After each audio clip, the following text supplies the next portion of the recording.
2 రోజుల క్రితం ఏపీ ఉప ముఖ్యమంత్రి జనసేన అధినేత పవన్ కళ్యాణ్ గారు P4 అనే ఒక కార్యక్రమంలో మాట్లాడారు. అయితే ముఖ్యమంత్రి చంద్రబాబు నాయుడు గారు, ఉప ముఖ్యమంత్రి పవన్ కళ్యాణ్ గారు అధ్యక్షతన జరిగింది ఆ కార్యక్రమం. అనేక మంది పేదవారిని వారి పేదరికం నుంచి బయటపడేసి వారి కాళ్ళ మీద వారు నిలదొక్కునే విధంగా చేయాలనేది ఈ P4 కార్యక్రమం యొక్క ప్రధాన ఉద్దేశం. అయితే ఇక్కడ పవన్ కళ్యాణ్ గారు మాట్లాడినటువంటి ప్రసంగాన్ని కొంతమంది నెగిటివ్గా వక్రీకరిస్తూ ఉన్నారు. ప్రత్యేకించి పవన్ కళ్యాణ్ గారి యొక్క మాటలను వక్రీకరించి రకరకాలుగా ఆ పార్టీ కార్యకర్తల్ని మానసికంగా కుంగదీసే విధంగా వారికి ఇష్టానుసారంగా ఆయన మాటలను వక్రీకరించి మాట్లాడుతున్న పరిస్థితి ఉంది. అసలు ఆయన ఏం మాట్లాడారో ఒకసారి విందాం. దగ్గర సత్తా లేనప్పుడు అది ప్రజలకి ఉపయోగపడే సత్తా గాని, బలం గాని, సమర్థత, తెలివితేటలు, ప్రతిభ ఒక నాయకుల దగ్గర ఉన్నప్పుడు అది ఓట్లు చీలకుండా అది ఇస్తే అది ప్రజలకి బలం అవుతుంది. 2014 నుంచి నేను అదే పని చేశాను. 2024 కూడా ఎందుకు ఇంత బలంగా ఉండాలంటే ఆయనే కనుక ఈ రోజున అధికారంలో కనుక ముఖ్యమంత్రిగా లేక ఇక్కడ ఏమన్నారు పవన్ కళ్యాణ్ గారు, 2014లో మనం బలహీనంగా ఉన్నాం కాబట్టి తెలుగుదేశం పార్టీకి సపోర్ట్ చేశాము. చంద్రబాబు నాయుడు గారి యొక్క నాయకత్వం మీద నమ్మకంతో ఈ రాష్ట్రానికి ఆయన అవసరం ఉంది అనే ఉద్దేశంతో అన్నారు. 2014 గురించి అన్నారు ఆయన. సో 2024 గురించి ఏమన్నారు? అధికారంలో కనుక ముఖ్యమంత్రిగా లేకపోయి ఉంటే ఈ రోజున P4 పాలసీ, జీరో పావర్టీ బయటకు వచ్చేది కాదు. ఈ రోజున అప్పుల్లో కూలిపోతున్న రాష్ట్రాన్ని దిశానిర్దేశం చేస్తే బయటపడకి వేయగలిగే సత్తా ఉన్న శక్తి సరిపోయేది ఇంకెవరికి. ప్రస్తుతం అప్పుల్లో కూరుకుపోయి అంధకార ఆంధ్రప్రదేశ్గా తయారైనటువంటి ఆంధ్రప్రదేశ్ రాష్ట్రాన్ని గాడిని పెట్టాలంటే ఇలాంటి అనుభవజ్ఞుడైన ముఖ్యమంత్రి ఉండాలనేటువంటి ఉద్దేశంతో ఆయనకు మద్దతు ఇచ్చానని అన్నారు. మనకి సత్తా లేదు అన్నది ఎప్పుడు 2014లో మనకి సత్తా లేదు ఉంది. 2014లో అప్పుడు ఆయన పార్టీ పెట్టారు. పార్టీ పెట్టిన వెంటనే 6-7 మంత్స్లోనే ఎన్నికలు వచ్చేసాయి. సో అప్పటికప్పటికి అభ్యర్థుల్ని ఎంచుకోవటం చాలా డిఫరెంట్ టాస్క్, అది కష్టమైనటువంటి టాస్క్. కాబట్టి ఆ రోజు ఉంది 2014లో మనకు సత్తా లేనప్పుడు మనం వెంటనే పోటీ చేయటం కరెక్ట్ కాదు, ఓట్లు చీలిపోతాయి, తద్వారా రాష్ట్రానికి నష్టం జరుగుతుంది కాబట్టి చంద్రబాబు గారికి మద్దతు ఇచ్చామన్నారు. సో 2024లో చంద్రబాబు నాయుడు గారి నాయకత్వంలో అప్పుల పాలైన ఈ రాష్ట్రాన్ని అప్పుల ఊబి నుంచి బయటికి తీసుకొచ్చి సంపద సృష్టించాలంటే చంద్రబాబు నాయుడు గారి నాయకత్వంలో అయితే బాగుంటుందని చెప్పి మద్దతు ఇచ్చామన్నారు. 2024లో మనకు సత్తా లేదు అనలేదు. ఇక్కడ 2014 అంశాన్ని ప్రస్తావిస్తూ ఆ రోజు మనకు సత్తా లేదన్నారు. ఈరోజు 2024లో 21కి 21 100% స్ట్రైక్ రేట్ తోటి జనసేన పార్టీ ప్రూవ్ అయింది. రేపు 2029 ఎన్నికల్లో కనీసం 70 స్థానాలు జనసేన పార్టీ పోటీ చేస్తుంది. 175 స్థానాలు ఉంటే 70 నుంచి 75 స్థానాలు జనసేన పోటీ చేస్తాయి. ఎలాంటి అతిశయోక్తి లేదు. 75 పోటీ చేయదు.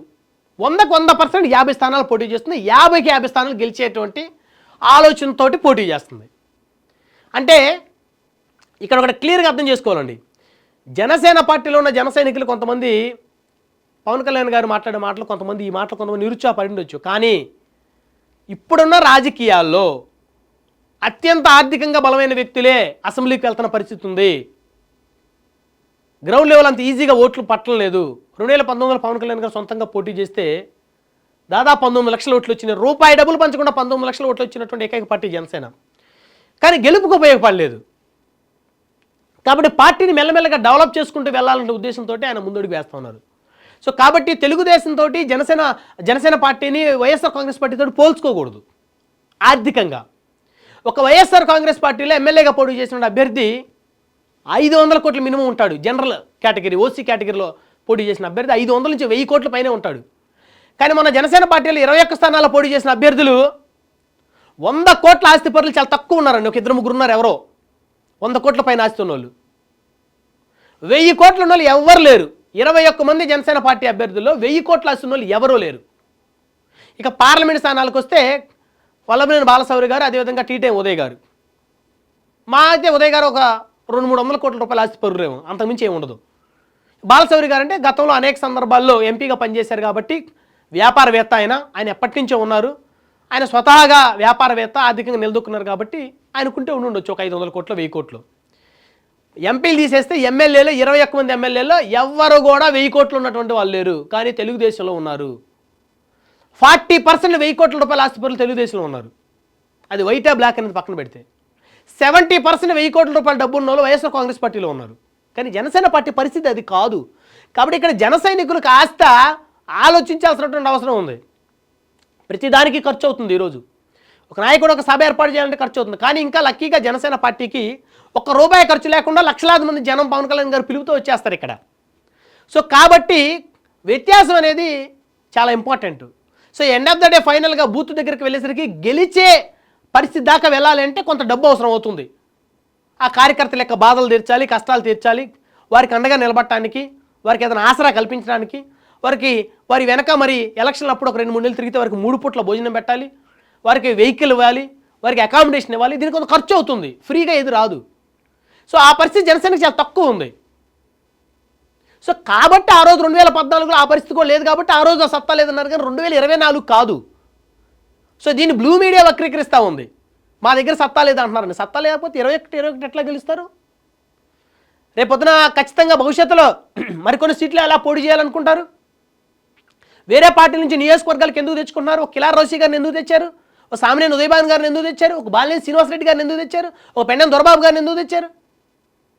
ఇలా మిగతా పార్టీ నుంచి నాయకులు ఎందుకు తీసుకొస్తున్నారు? వాళ్ళందరూ రేపు పోటీ చేపిస్తారు. ఈ 21 కాక ఇంకొక 30-40 స్థానాలు జనసేన రేపు పోటీ చేస్తుంది కాబట్టి కొత్త నాయకులు తెచ్చుకుంటున్నారు. మరి బాలినేని శ్రీనివాసరెడ్డి గారికి రేపు సిటీ కూడా ఉంటారు, కనీసం 2 సీట్లు ఇస్తారు ఆయనకి, ఆయన తరపున ఇంకెవరికైనా ఇచ్చుకోమని. సామినేని ఉదయభాన్ గారికి కూడా అంతే ఇస్తారు, కిలార్ రోషి గారికి అంతే ఇస్తారు, పెండెం దొరబాబు గారికి ఇస్తారు. ఇలా ఇంకా చాలామంది నాయకులు వస్తూ ఉన్నారు. సో వాళ్ళందరికీ సీట్లు ఇస్తారు. వాళ్ళందరూ 3-4 సార్లు ఎమ్మెల్యేలుగా చేసిన వాళ్ళు సీట్లు లేకుండా, కమిట్మెంట్ లేకుండా ఆ పార్టీలోకి రారు. సో కాబట్టి సీట్లు పెరుగుతూ పోతాయి. జనసేన పార్టీ అనేది 2029లో 20 నుంచి 50కో 60 స్థానాలకు వెళ్తుంది. ఖచ్చితంగా అధికారంలోకి వస్తుంది, అందులో ఎలాంటి డౌటు లేదు అనేది ఆ పార్టీ యొక్క అధినేత యొక్క ప్రధానమైనటువంటి ఇంటెన్సిటీ లోపల. సో కాబట్టి జనసేన అధినేత మాట్లాడిన మాటలను వక్రీకరించే వాళ్ళకి ప్రధానంగా మనకు అర్థమైనటువంటి అంశం అయితే ఇది. ఆయన చెప్పినటువంటి అంశంలో 2014లో సత్తా లేదు కాబట్టి ఆ రోజు మద్దతు ఇచ్చేవారు. 24లో రాష్ట్రాన్ని అంధకారంగా ఉంది, అప్పుల పాలైపోయింది గత 5 ఏళ్ల పాలనలో. కాబట్టి దాన్ని గాడిలో పెట్టడం కోసం చంద్రబాబు గారు లాంటి అనుభవజ్ఞులు అవసరం ఉన్నారు. కానీ అక్కడేమి చంద్రబాబు గారికి నేను బానిసత్వం చేస్తానని చెప్పట్లేదు. అంటే చాలామంది ఉద్దేశం ఏంటి, గొడవ పెట్టుకోవాలి. ఇప్పుడు పవన్ కళ్యాణ్ గారు చంద్రబాబు గారితో గొడవ పెట్టుకొని విడిపోతే సో కొంతమంది చూసి ఆనందించేవాళ్ళు, తద్వారా రాజకీయ లబ్ధి పొందాలనుకునే వాళ్ళు కొంతమంది వ్యక్తులు ఉన్నారు. కాబట్టి వాళ్ళకి ఈ మాటలు నచ్చటం లేదు. కలిసి ఉంటామంటే నచ్చట్లేదు వాళ్ళకి. విడిపోతామని చెప్తూ ఉండాలి ఎప్పటికప్పుడు వాళ్ళకి. మేము 2 సంవత్సరాలు విడిపోతామని చెప్తే హ్యాపీగా ఉంటారు. 15 ఏళ్ళు కలిసి ఉంటామంటే బాధపడుతున్నారు. ఇద్దరం ఓడిపోతాము, జగన్మోహన్ రెడ్డి గారు ముఖ్యమంత్రి అవుతారని చెప్తే వాళ్ళకి హ్యాపీగా ఉంటుంది. సో కాబట్టి ఇవన్నీ అర్థం చేసుకోవాల్సిన అవసరం ఉంది ప్రతి ఒక్కరు కూడా అనేది ప్రధానంగా జనసేన యొక్క అధినేత యొక్క ప్రధానమైనటువంటి ఇంటెన్సిటీగా అయితే కనపడుతుంది.